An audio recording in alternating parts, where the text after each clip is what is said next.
Welcome to our channel. నేను సౌజన్య. BRS పార్టీకి 200 కోట్ల రూపాయలు విరాళం ఇచ్చినట్టుగా, అది కూడా ఒక పారిశ్రామికవేత్త ఇచ్చినట్టుగా ఇప్పుడు వార్తల్లో వినిపిస్తుంది. ఒక రిపోర్టర్ ఈ విషయాన్ని బయట పెట్టాలన్నట్టుగా వార్తలు వస్తున్నాయి.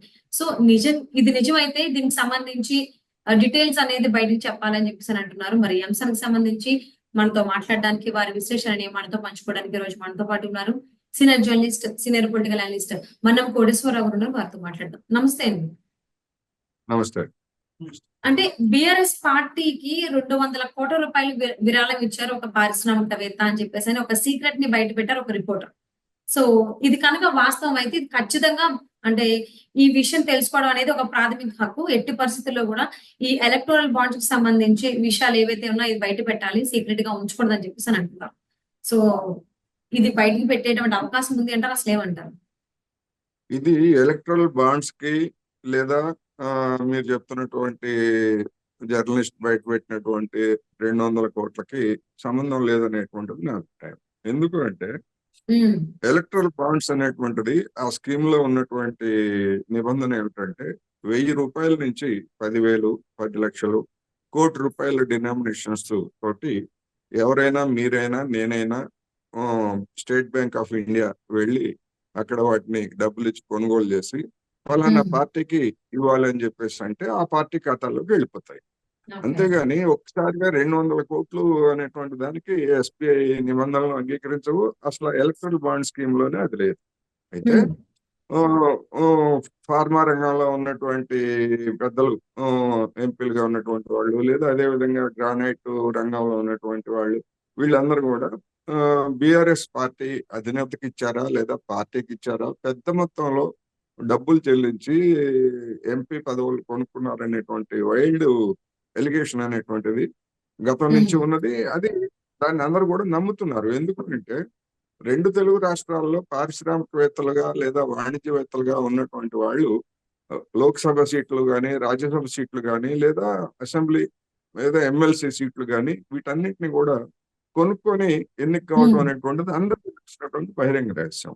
అందువల్ల మీరు చెప్పినటువంటి ఆ 200 కోట్లు అనేటువంటి దానికి ఎక్కడ అంత మొత్తం అఫీషియల్ గా, అంటే ఎలక్ట్రల్ బాండ్స్ రూపంలో కానివ్వండి, లేదా చెక్ రూపంలో కానివ్వండి, ఇంకొక రూపంలో కానివ్వండి, దొరికిపోయే విధంగా ఆ పారిశ్రామికవేత్త ఇచ్చేటువంటి అవకాశం లేదు. దాన్ని తీసుకునేటువంటి వాళ్ళు కూడా ఆ రూపంలో తీసుకోరు. అందువలన అది దానికి ఆ జర్నలిస్ట్ దగ్గర ఉన్నటువంటి ఆధారాలు ఏంటనేటువంటిది బయట పెట్టచ్చు.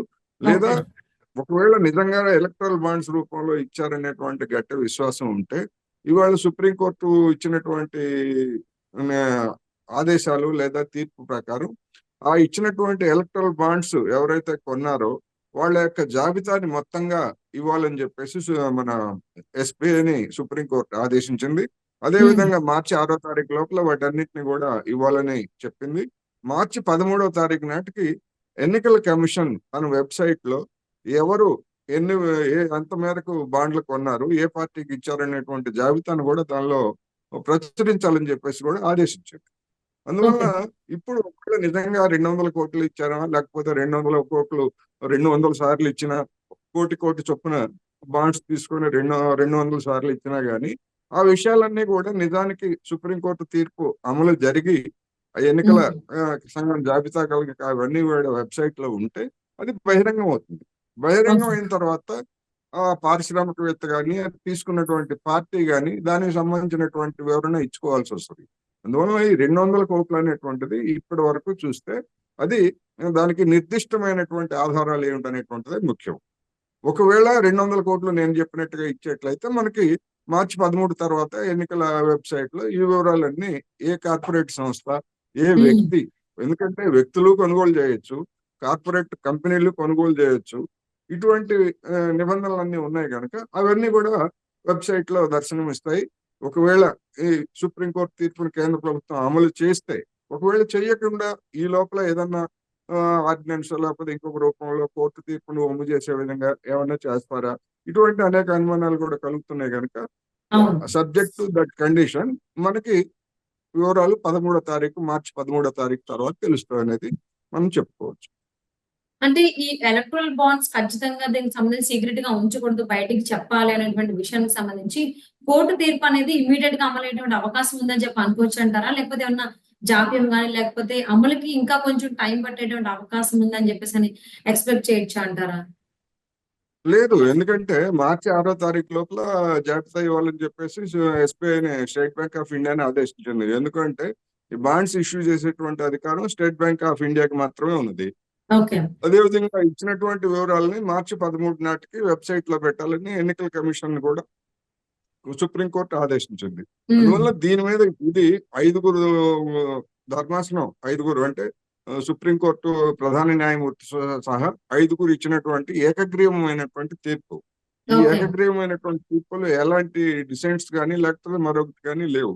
అందువలన దీని మీద కేంద్ర ప్రభుత్వం ఇంకా విస్తృత ధర్మాసనానికి, ఎందుకంటే ఇందులో రాజ్యాంగపరమైనటువంటి అంశమేమి గనుక ఇంకా విస్తృతమైనటువంటి ధర్మాసనం పేరుతోటి ఏవైనా హ్మ్. అప్పీల్ చేస్తుందా కేంద్ర ప్రభుత్వము ఏంటి, ఇవన్నీ ఇప్పటికిప్పుడైతే ఊహాగానమైనటువంటి విషయాలే.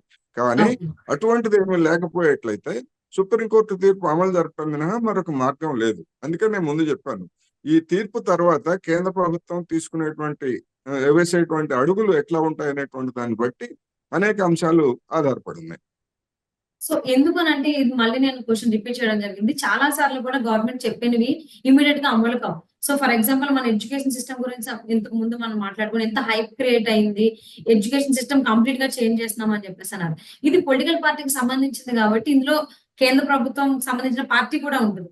సో వాళ్ళు ప్రతీది బయటకి చెప్పాలి అనంటే ప్రతి పొలిటికల్ పార్టీలో కూడా కొంతమంది కంగారు పడుతుందని అంటారు. ఇంకా ప్రకంపనలు వస్తున్నాయని చెప్పేసి అంటున్నారు. అంటే ప్రతి పొలిటికల్ పార్టీ కూడా ఈ ఎలక్ట్రల్ బాండ్స్ సంబంధించి ప్రతి విషయాన్ని అంత ట్రాన్స్‌పరెంట్ గా బయటకు చెప్పేటువంటి అవకాశం ఉంటది అని చెప్పి ఎక్స్‌పెక్ట్ చేయొచ్చు అంటారా? ఇప్పుడు ప్రతిదీ పారదర్శకంగా ఉండాలి అని చెప్పేసి చెప్పడంలో అన్ని పార్టీల కంటే బీజేపీ ప్రముఖంగా ఉంది. మరి హ్మ్. అటువంటి బీజేపీ తనకు వచ్చినటువంటి ఎలక్ట్రల్ బాండ్స్ లో దాదాపు 50-60% నిధులు ఆ పార్టీకే వచ్చాయనేటువంటిది వెల్లడించినటువంటి సమాచారాన్ని బట్టి తెలుస్తా ఉంది. హ్మ్. అందువల్ల పారదర్శకాన్ని లేదా మొత్తం రాజకీయాల్లో పరిశుద్ధమైనటువంటి అంశాలని చెప్పాలనుకున్నటువంటి బీజేపీ నిజంగా స్వచ్ఛందంగా దాన్ని ప్రకటించాలి. ఎవరి నుంచి వచ్చాయి, ఎంత పుచ్చుకున్నాం అనేటువంటి విషయాన్ని స్వచ్ఛందంగా చెప్పాలి. కానీ దానికి అదేమి ఇంతవరకు సిద్ధం కాలేదు. ఇది ప్రభుత్వ వ్యవహారం కాదు. ఇవాళ హ్మ్. సుప్రీంకోర్టు తీర్పు అనేటువంటిది ప్రభుత్వ వ్యవహారం కాదు. ప్రభుత్వం కూడా ఒక పార్టీగా ఉండి దీనికి ఇప్పుడు వాళ్ళు ఇచ్చినటువంటి తీర్పుకి వ్యతిరేకమైనటువంటి వాదనలు చేసింది ప్రభుత్వం తరఫున, కేంద్ర ప్రభుత్వం తరఫున. చేసినటువంటి వాదనలన్నింటినీ కూడా పక్కకు పెట్టేసి సుప్రీంకోర్టు ఇచ్చినటువంటి తీర్పు. ఈ హ్మ్. తీర్పుకే గనక ఆటంకాలు కలిగించినా లేకపోతే ఈ తీర్పునే గనక మన నీరు గార్చేట్లయితే భారత రాజ్యాంగ వ్యవస్థ మీద లేదా భారత న్యాయ వ్యవస్థ మీద జనానికి నమ్మకాలు కూడా పోతాయి. అందులోనూ హ్మ్. ఎన్నికలు రాబోతున్నటువంటి తరుణంలో ఆ విధమైనటువంటి చర్యలు గనక కేంద్ర ప్రభుత్వం గాని లేదా మరొకరు ఎవరైనా పాల్పడేట్లయితే అది ఎన్నికల్లో తీవ్రమైనటువంటి పెద్ద అంశంగా ఉంది, మారుతుంది. ఓకే. హ్మ్. ఇప్పటికే హ్మ్. ఇప్పటికే ఈ సుప్రీంకోర్టు తీర్పు అనేటువంటిది నిజంగా బీజేపీకి చెప్పుకోరాని చోట తగిలినటువంటి దెబ్బగా మనం వర్ణించవచ్చు. ఎందుకు అంటే లబ్ధి పొందిందే అది. హ్మ్. కబుర్లు రాజకీయాల్లో విలువలు, వలువలు అంటూ కబుర్లు చెప్పింది ఆ పార్టీ గనక ఓకే. దానికి తీవ్రమైనటువంటి దెబ్బ ఈ సుప్రీంకోర్టు రూపంలో తగిలిందనేది మనకు అర్థమవుతాం. ఓకే. సో మరి తనే ఈ టాపిక్ బీజేపీయే ఈ టాపిక్‌ని తీసుకొచ్చారు కాబట్టి వాళ్ళు మరి సుప్రీం కోర్ట్ ఇచ్చిన తీర్పు ప్రకారం ఫాలో అవుతారా? లేకపోతే వాళ్ళ ఎగ్జంప్షన్ కింద ఉంచగలుగుతారా? అసలు ఏంటి?